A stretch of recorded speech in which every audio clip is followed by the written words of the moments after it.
Paz y bendiciones, queridos hermanos en Cristo Jesús. Sean ustedes bienvenidos. Espero que el Señor, sí, falta mi café, sí me falta.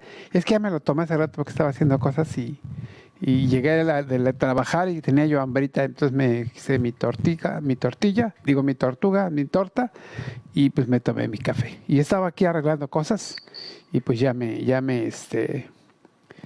pues ya me entretuve y pues me lo estuve cafeteando aquí. Lo tenía por aquí, ya no sé dónde dejé la taza, pero está por ahí. Bueno, vamos a comenzar. Ya ve, experiencia de exilio. Experiencia de exilio. Vamos a comenzar con esta escuela sabática que está por demás interesantísima, por demás interesante.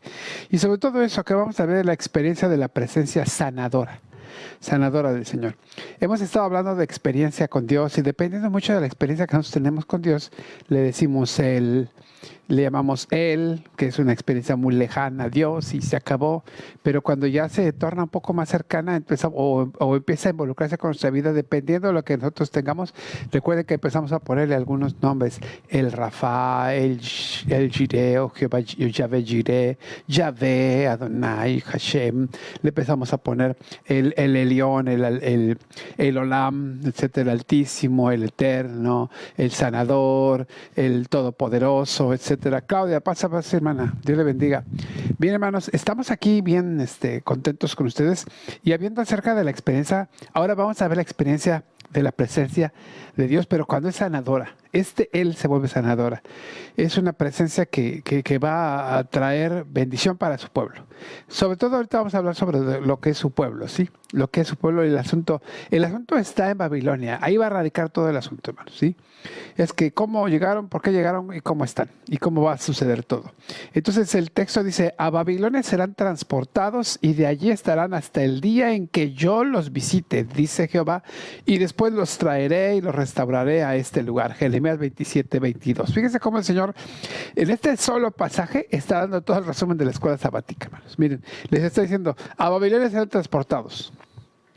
Sí, eso le está diciendo. Allí estarán hasta el día en que yo los visite. O sea, Él está llevándolos para de alguna manera que ellos permite que el Babilonia se los lleve y les va a decir, ahí los va a dejar. Y sabe que están sufriendo, padeciendo por muchas circunstancias. Sin embargo, Él dice, no, hasta que yo los visite. Cuando Él considera que ya puede ser o que debe de ser. Mucha gente fíjese que dice luego, ¿por qué no Cristo vino antes o vino después? ¿Por qué no vino en este tiempo y por qué vino en aquel tiempo? Porque es cuando Dios consideró. Él le consideró que era el tiempo oportuno. Y bueno, pues ahí estamos viendo eso. Pasa vos, hermana Miriam. Pasa vos, hermana Ruth. Bienvenidas, hermana Claudia Hernández. Pasa vos. Entonces ahí vamos a ver eso, ¿sí? Allí estará el día en que yo los visite. Hasta que el día que yo los visite, dice que va. ¿Y qué va a suceder después? Los va a traer y los va a restaurar en este lugar. Esto va a estar interesantísimo, hermanos. ¿Ves? Es una cosa muy hermosa lo que vamos a ver.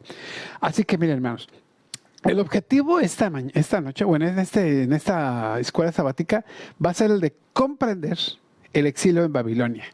¿Cómo? Como un periodo de crecimiento espiritual donde la experiencia con Dios, ¿qué hizo? ¿Para qué está la experiencia? Bueno, para forjar una fe más profunda, universal y resiliente en el pueblo.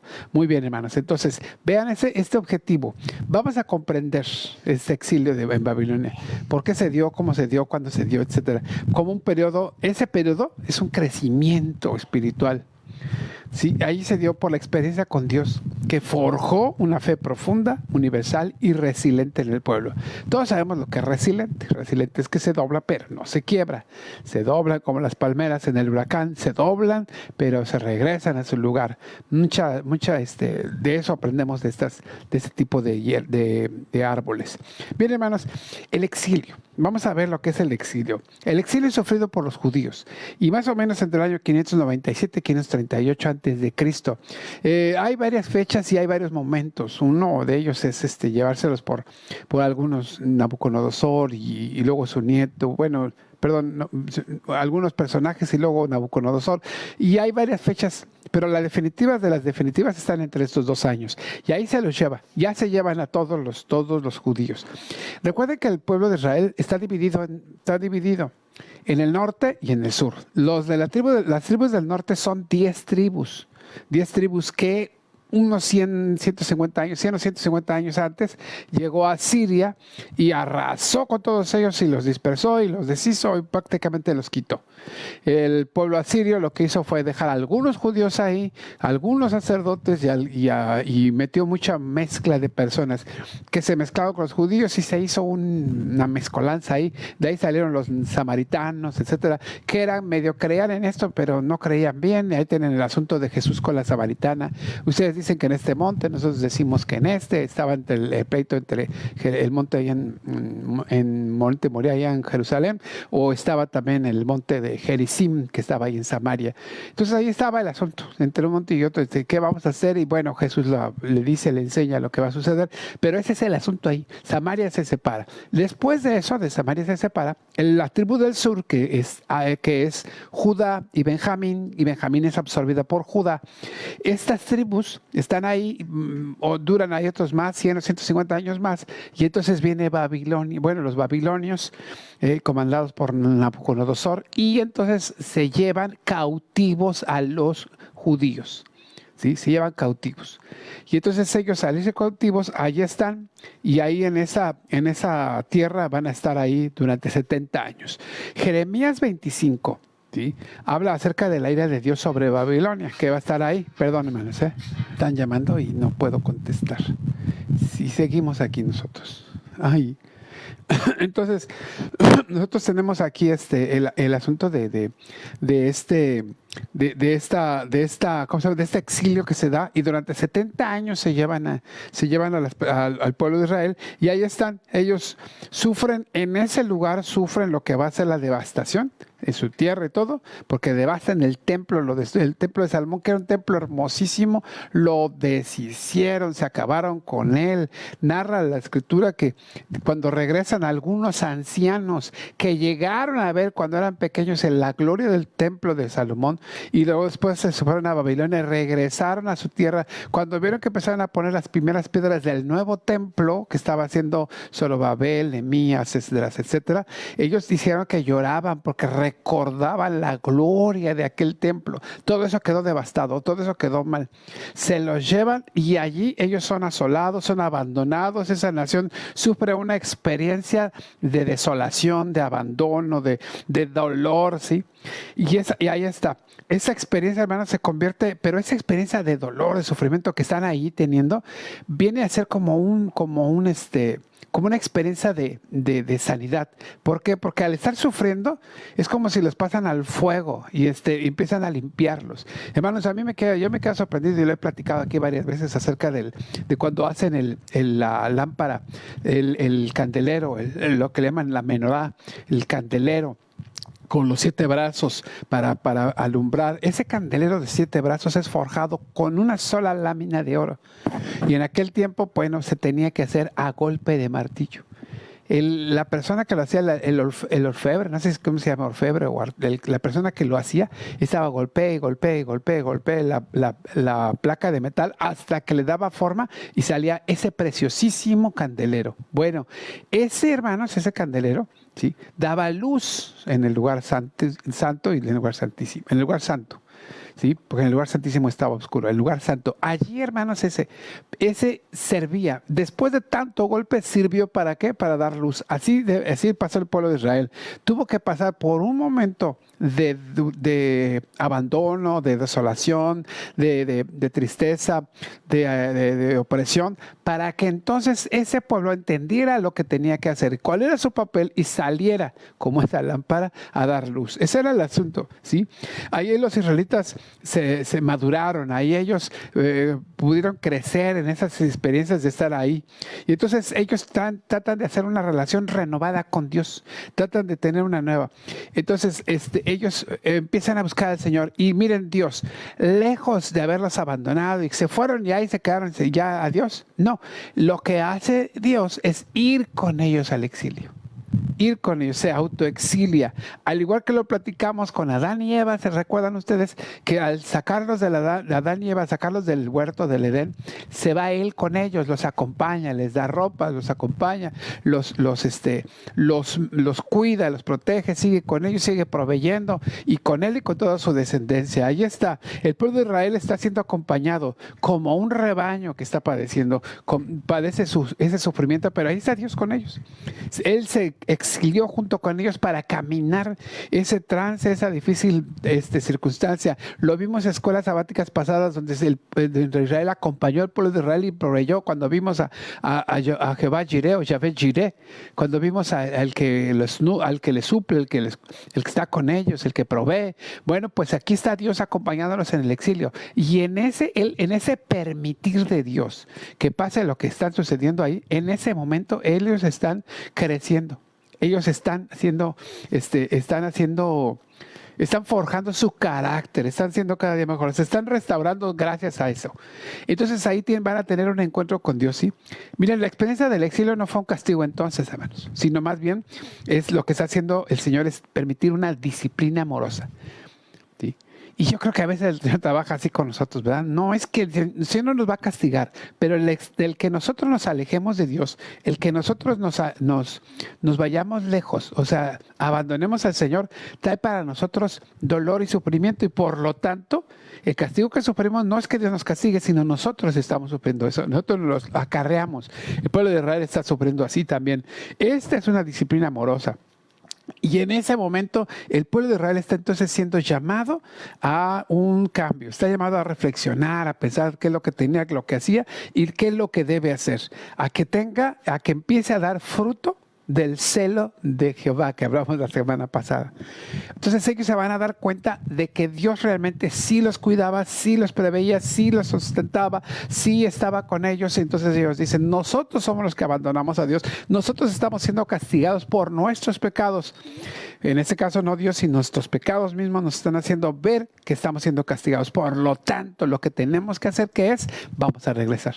Y entonces empiezan a renovar su relación con Él. Y Dios ha sido bueno, ¿eh? Dios ha sido misericordioso, porque el asunto no es solo de que ellos hayan reflexionado y van a volver, no, es de Dios. Cuando vemos, por ejemplo, al profeta Oseas, nosotros recordamos lo que está sucediendo, y el profeta Oseas se le ordena que se case con una mujer que es una ramera, es una mujer que le encanta la vida galante, y va y se casa con ella y tiene un hijo, y la abandona, esta mujer lo engaña, lo abandona y se va, y Dios le dice, vas a ir por ella otra vez. ¿Cómo va a ser que voy a ir por ella? Y ahí va por ella otra vez, porque la orden de Dios es esa. Y luego se vuelve a suceder y se vuelve por ella. Entonces, ese engaño continuo de esta mujer y esa búsqueda de Oseas por ellos, todo el mundo ha de haber dicho, oye, Oseas, ¿qué te pasa? O sea, piénsalo tantito, ¿cómo se te ocurre? Bueno, entonces Oseas dice, palabra de Jehová. ¿Saben qué? Así es Dios con ustedes. Así es Dios con ustedes. Ustedes se van y se arrastran y se están. Jeremías, hermanos, el libro de Jeremías y Isaías capítulo 43 y 48 habla de eso. La condición del pueblo de Israel estaba tan mal, pero tan mal, que el Señor dijo, voy a permitir que sean llevados. Él castigó a Babilonia y castigó a todas las naciones que oprimieron al pueblo de Israel. Eso sí, nos queda claro. Pero una cosa es cierta. El pueblo de Israel se buscó esas cosas y se fue. Dios es el que los va a buscar, a pesar de que una y otra vez le era infiel. El amor de Dios por ellos no menguó, no cambió. Él seguía amando al pueblo de Israel. Eso es tremendo, hermanos. O sea, somos malos, somos perversos, eso no me cabe la menor duda. El problema, lo que a veces no entiendo es cómo Dios puede amarnos tanto. Y es que su amor no cambia. Él es el Olam, del mismo de ayer, de hoy y de siempre. Él es el Altísimo, el Elión, pero también Él es el Jireh que nos provee. Él es el Elohim que nos crea. Él es el Yahvé que nos está, con su celo nos está cuidando día tras día. Eso, hermanos, eso no nos debe hacer cambiar, nos debe transformar. Si no es eso, hermanos, yo no sé qué nos pueda cambiar. Yo no sé qué pueda cambiar el corazón de mis hijos, si no es el amor de Dios. Yo puedo decirles, gritarles y agarrarlos a bibliazos y todo a mis hijos y a mis hermanos, pero si ellos no valoran el amor de Dios, hermanos, su hijo, mi hijo, el que sea, hermanos, no tiene nada. No puede decirle, o sea, aunque se lo diga, si no quiere, Puede venir porque lo está usted investigando, pero lo que tiene que mover, lo que tiene que transformar, lo que tiene que cambiar es el amor de Dios. Y eso es lo que está sucediendo aquí. En medio del exilio, hermanos, el pueblo de Israel experimentó entonces esa presencia inigualable de Dios, que no los abandonó. No, hermano, no los abandonó, sino un Dios que se quedó con ellos, que estuvo con ellos en la tribulación, a pesar de que fueron ellos quienes fallaron. Él decide irse con ellos. Se fue con Adán y Eva. A pesar de que Adán y Eva fueron los que fallaron, Él se fue con ellos. Estuvo con el pueblo de Israel y lo perdonó porque intercedió por él Moisés, pero Él estuvo allí, siempre cuidando, siempre previendo, siempre en su celo de Jehová, atendiendo a su pueblo. Hermanos, esto es tremendo. Ahí entonces los profetas son los que alzan la voz, hermanos. Son aquellos profetas como Jeremías, como Ezequiel. Ellos fueron los que les estuvieron diciendo acerca de Yahvé y regresen. Yahvé es la lámpara. Más bien ellos fueron como la lámpara de Yahvé que iluminó el camino del pueblo para que el pueblo volviera. Y ahí está, hermanos, el pueblo. Ahí está el pueblo. Ellos los animan. Vengan, reencontrémonos. Miren cómo estamos. Vean cómo les está sucediendo. Incluso ellos anuncian un futuro de restauración. Un futuro en el cual el Señor va a retornarlos a la tierra prometida y un reencuentro con el Señor, con Yahvé. Y entonces ahí sí le van a decir y le van a llamar Jehová o le van a llamar Yahvé Sabaoth. O Sebaot, que es Jehová de los ejércitos. Ahí empieza a mostrarse así. Este exilio, hermanos, ahí es donde ellos ven esto. Ahí es donde ellos pueden tener, donde puede regresarlos como una gran nación, hermanos. Una gran nación en la que va a reinar la paz y la justicia. No es el Jehová de los ejércitos, aquel que pensamos que va a traer los ejércitos y derrotar a todos los filisteos. No, es el Dios que va a gobernar con paz y va a gobernar con justicia. Yahvé Sebaot, hermanos. Es Jehová nuestro, el Jehová de los ejércitos. Aquí, hermanos, el asunto con el pueblo de Israel es de fallar y Dios de buscar. Y ese intercambio es el que hace que el pueblo reflexione sobre eso y entonces tenga y quiera volver al Señor. Ese es el asunto, cómo el amor de Dios nos hace mirar que estamos mal y regresar, volver a casa. Amén. Eso es. ¿Cuántos dicen amén a eso? Bueno, voy a esperar que digan amén. Así que, hermanos, esa experiencia dolorosa del pueblo de Israel es una oportunidad para darle una renovada experiencia de esperanza al pueblo. Jehová, el Dios del exilio, que como lo tenemos ahora aquí, ¿sí? A través de esa presencia amorosa es como cuando Él va a transformar y cambiar a ellos. Va a hacer que el pueblo pueda ser purificado y pueda ser renovado. Eso, ¿sí? Entonces, fíjense bien. En el punto 1 de la escuela sabática ustedes van a leer una paradoja. Y la paradoja es la de la presencia en la ausencia. Ah, caray, sí exista. ¿Sí? Miren, hermanos. Israel tenía un asunto, bueno, ¿cómo le diríamos? Gracias, hermanos, pues, amén, gracias. Hermanos, miren, Israel tenía un asunto que estaba basada en su fe. Su experiencia religiosa estaba basada en lo que hacía con Dios. Su culto, los sacrificios, las oblaciones, las fiestas, etcétera. Todo lo que ellos hacían. Amén, hermanos, gracias, hermanos. Así es.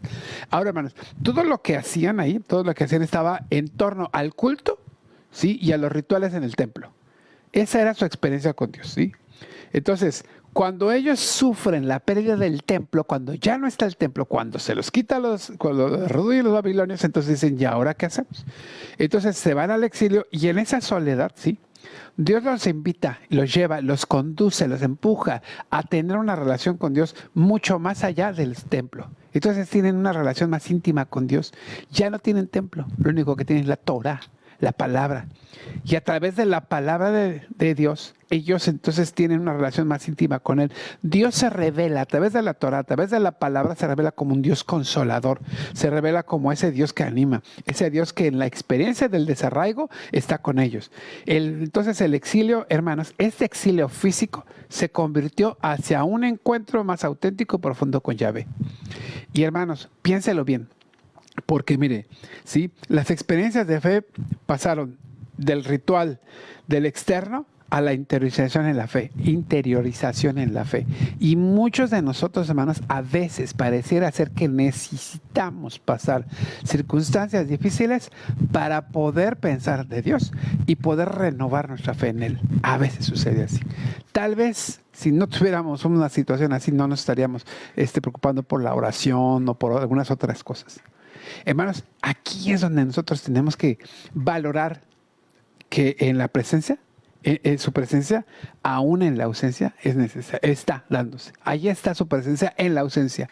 Cuando sentimos que Dios no está. Y vean ustedes, hermanos, hemos pasado estos meses y semanas con situaciones de parientes que han fallecido y, hermanos, nos hemos sentido así, pareciera ser que Dios no estaba con nosotros, pero ahí estaba Dios hablando, por ahí estaba Dios tocando, ahí estaba con nosotros. Entonces, hermanos, esas experiencias de exilio nos traen lecciones a nosotros, porque esas lecciones que aprendemos, todo lo que nosotros vemos, todo lo que nosotros ahí tenemos, ¿sí? Hacen que nosotros podamos ver cómo el Señor. Una de las lecciones es la disciplina que el Señor nos revela a nosotros. Cómo el Señor, esa disciplina nos lleva a tener un encuentro transformador con Dios a través de la disciplina. ¿Sí? Sí, a través de la disciplina. Están comentando, nada, solo están escribiendo. Muy bien. Así que, miren, los israelitas habían creído en la teología o creían en la teología de la retribución.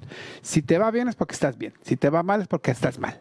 Esa es la teología de la retribución. Pero Dios, que es el Dios de la gracia, ¿sí? Les hace ver de otra manera, ¿sí? Él ofreció su presencia, su provisión y su guía, sin que el pueblo tuviera méritos. No se lo merecían. Sin embargo, Dios, ¿qué es lo que hace? ¿Ve? El pueblo decía, si estoy bien, me va bien. Si estoy mal, me va mal. Y Dios dice, yo voy a estar contigo aunque andes mal. ¿Sí? No es por méritos. Entonces, así todas estas pérdidas que condujeron a la presencia de Dios, esas pérdidas los llevan a una relación más profunda con Dios. La pérdida de lo que tenían. Estaban basados en el templo, en el ritual, pero no lo tienen ahora, tienen solo esto. Bueno, pues entonces esa pérdida, eso es lo que los hace volver a Dios y tener una relación mejor. Entonces Israel pasa de la confianza en las instituciones a la relación personal con Dios. ¿No? Como ve, ya no están basados en el culto, ya no están basados. Ahora lo que está haciendo el Señor es tener esa relación con ellos a través de su palabra. Ahí está el Señor. Ellos ya no confían en más que en el Señor que le están leyendo. Entonces el pueblo de Israel sufre una transformación de la fe. Esa transformación de la fe, entonces nosotros vemos que si transitaron de una religiosidad territorial, fíjese, a algo mucho más allá, en donde el Dios que gobierna todos los pueblos de la tierra, juzga a todas las naciones. Vean ustedes Isaías 44, 45, 43 y 48, hermanos, cómo está haciendo el juicio sobre todas las naciones. Entonces ese es el Jehová Sebaot, el que gobierna no solo el pueblo de Israel, sino gobierna todas las naciones. Y entonces ellos están confiando en ese Dios. Este Dios que tienen ahí, el Yahvé Sebaot, ¿sí? Es el Jehová de los ejércitos, el Dios que gobierna a todo pueblo y a toda nación. Se pasa de ser solo el exclusivo de Israel para ser el Dios de todas las naciones. Y ellos ahí lo comprenden en el exilio. Ahí es donde se dan cuenta, ¿sí? Ahí es donde ellos lo dan. Está como por ejemplo, Jonás, él creía que Yahvé, Dios, era solo de Israel, pero cuando va y lo mandan ¿a dónde? A Nínive. Y le dice, ¿también es Dios de ellos? Sí, también. Dice, porque ellos también yo los crié. A ellos yo también los hice y ¿a poco no puedo tener misericordia de ellos? Oh, wow. Esta palabra, hermanos, este asunto entonces nos lleva claramente a entender que nuestro Dios no es un Dios exclusivo de alguien, sino es un Dios universal, de todos. Y Él es el que provee, Él es el que da, el que cuida, Él es el que da.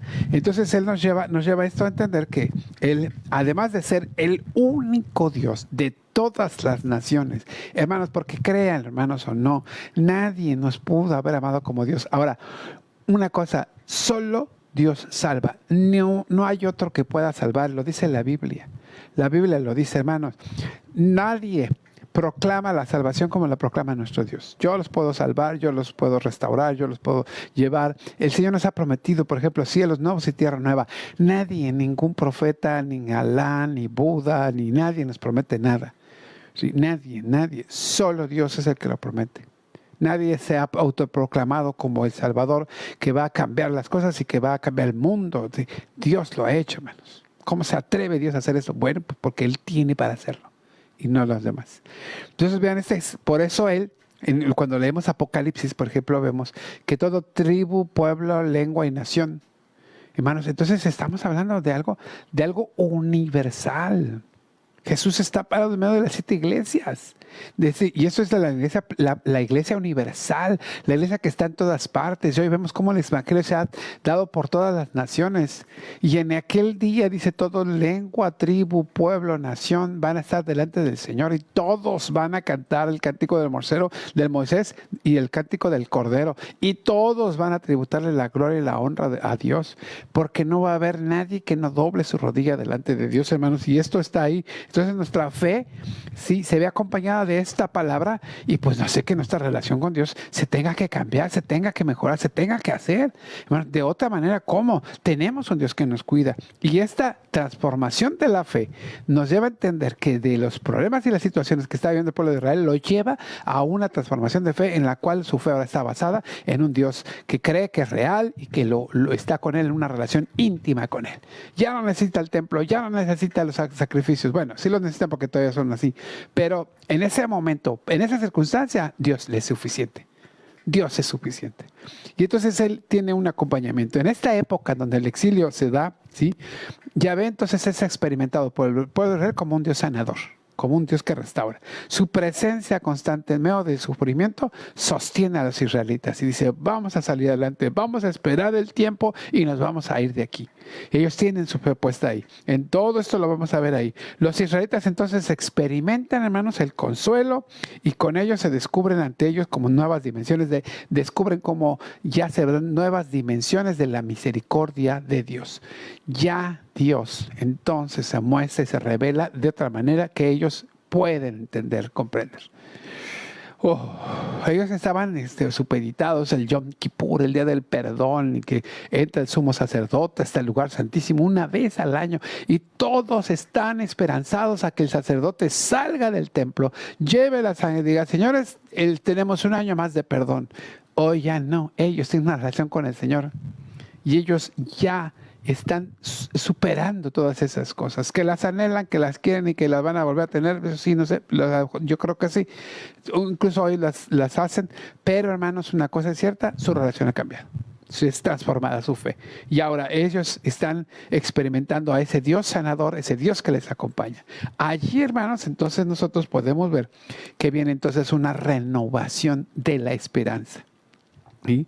Este exilio los traba así. Recuerden, hermanos, que ellos están recordando lo que le pasó a las 10 tribus del norte, que fueron llevadas, fueron acabadas, ya no hay más para ellos, ya no hay cualquier persona que diga, yo soy de la tribu de Dan, hermano, está mal porque ya no, esas se acabaron, se fueron, ya no están.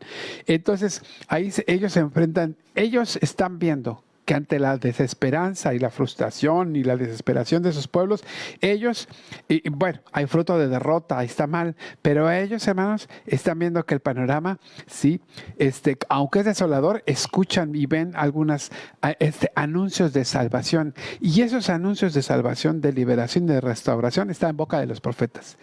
Y esa palabra a ellos, los israelitas, les renuevan su convicción, los hacen sentirse confiados en la palabra de Dios que Él dio. Y lo pueden leer cuando están leyendo Isaías, pueden leer Isaías 55 o 58, y ahí se pueden dar cuenta cómo el Señor está prometiendo algo y ellos están ahí diciendo, el Señor va a cumplir. Y ellos están esperando eso. Entonces, ante esta frustración, ante este dolor, ante esta desolación, ¿sí? Las personas se llenan de una nueva visión, de una restauración, porque ahí va a haber una restauración futura. ¿sí? Y de esta manera se fortalece su fe en medio de la gran adversidad. Y hermanos, miren, ustedes pueden opinar si quieren, pero miren, les voy a decir una cosa. Cuando nosotros estamos, por ejemplo, ahora que tenemos la experiencia desoladora de que unos hermanos familiares murieron, amigos nuestros murieron, hermanos, a veces la gente se siente en la impotencia, pero ¿sabe qué? Cuando empezamos y lo hacemos, todos nosotros lo hemos vivido en los sepelios de la iglesia, de cualquier cristiano, llega y no hay ese síntoma de desesperanza y desolación y de que como ya se acabó todo, ya no hay más. No, nosotros ¿qué decimos?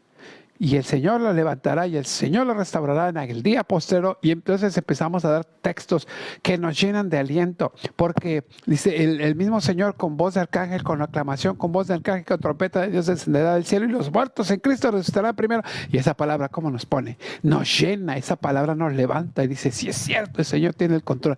Dios tiene el control. Y entonces nos damos cuenta que nuestro Dios, en medio de la desesperanza, Él tiene palabra para nosotros y conquistará. Y entonces es nuestro Yahvé Sebaot.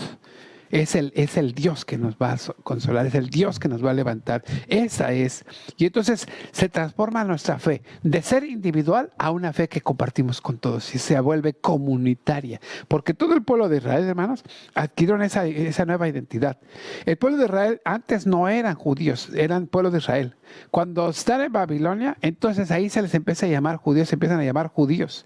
Y entonces ellos regresan los judíos a su tierra. Y allí en eso, hermanos, entonces en ese lugar donde estaban, que no era su tierra, que no era su casa, no era su territorio, no era su nación, allí, hermanos, incluso tienen formas de gobierno diferentes, porque el pueblo donde están ellos están siendo gobernados de otra manera, ¿sí?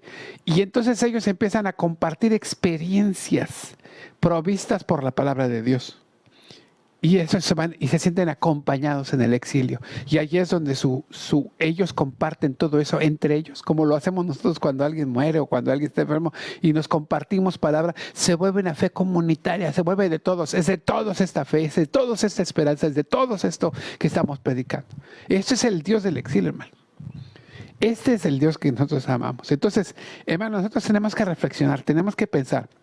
Sí, la presencia del exilio, la experiencia del exilio, hermanos, la experiencia del exilio nos invita a nosotros a reflexionar sobre algo muy importante, ¿sí?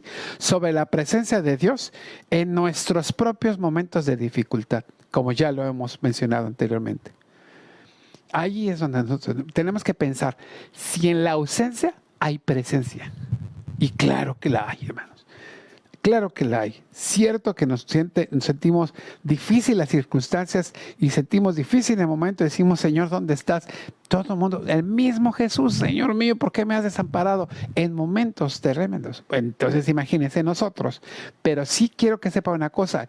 Como todo el pueblo de Israel y como nosotros debemos saber esto, Dios prometió, nunca te voy a dejar y nunca te voy a abandonar. Él nos dio esa palabra y Él nos dijo que mientras nosotros estemos predicando este evangelio, ¿sí? Él estará con nosotros todos los días hasta el fin del mundo. Esa es la promesa que hace Él. Entonces, si Él no nos va a dejar, si Él no nos va a abandonar, pues entonces, hermanos, Él tiene el control. Jehová Sabaoth, Yahvé Sabaoth, es nuestro Dios que tiene todo el control. Por lo tanto, hay que recordar, hermanos, esos momentos en los cuales hemos experimentado la presencia de Dios, cuando sentimos donde Dios está presente. Aunque a veces nos sentamos que esté ausente, ¿sí? Aunque a veces pareciera que percibimos que está ausente, pero ahí está presente. ¿Hay alguna experiencia sobre eso? Usted tiene que comentarlo, usted tiene que platicarlo, usted tiene que manifestarlo. Vaya pensándolo porque el sábado le van a preguntar, ¿tiene usted una de esas? ¿Sí? Y usted puede ser que el sábado también vaya a comentar una experiencia que ha experimentado acerca de la disciplina del Señor. Si el Señor le ha disciplinado para llevarlo de un momento a otro en crecimiento. Y vaya que, hermanos, luego hace, sí, cierto, a mí me ha pasado también, hermano, donde el Señor me ha hecho crecer, hermanos, crecer. ¿Sí? Hace muchos años, hermano. Por una circunstancia que yo consideraba que no estaba mal, fui suspendido un año, hermanos. Y ese tiempo en el exilio, yo me sentía mal al principio. Un varón llegó, me abrió la Biblia y me dijo, mira, hermano, paz, empezó a dar palabra. No, dije, Señor, tú estás aquí. Y, hermanos, me levanté y empecé a esperar mi regreso. Y yo dije, aquí espero pacientemente. Menos de un año, hermano, ya estaba yo levantado, restaurado. El Señor me puso otra vez en un buen lugar y ahí estoy sirviéndole al Señor hasta el día de hoy, le sigo sirviendo. Y hermanos, yo tengo experiencia sobre eso. ¿Usted tiene alguna? Hay que comentar alguna experiencia donde nosotros tengamos que modificar nuestra comprensión acerca de Dios. Si creíamos que Dios a lo mejor era lejano, pero ahora nos encontramos con Dios cercano. Y decimos, sí, cierto, estás conmigo. No puedo pensar de otra manera. Y transformamos nuestro pensamiento y nuestra comprensión acerca de Dios, ¿sí? Tal vez como yo, que he experimentado la restauración y he experimentado durante muchas veces el consuelo de Dios para mi vida. Y el Señor como me restaura, me levanta, me sana. Es un Dios sanador. Es el Rafa, Yahvé Rafa o el Rafa, Rafael. Entonces estas experiencias que he tenido acerca también, hermanos, de la iglesia. Entonces estas experiencias me han hecho enamorarme más de la iglesia y tener una comunión con la iglesia que ya antes no tenía, hermanos. Que no tenía, porque sí es cierto, yo sí me daba mis buenos agarrones y me enojaba con los hermanos y miren, me jalaba los pelos. Porque decía yo, ¿cómo puede ser posible que los hermanos se porten así, así, así? No, hermanos, ya no.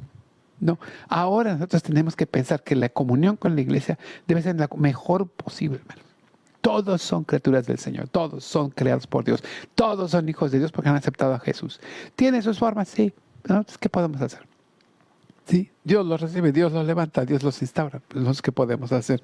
Por lo tanto, hermanos, recuerden su libretita escribir. Perdón, escribir y poner ahí su registro de eso.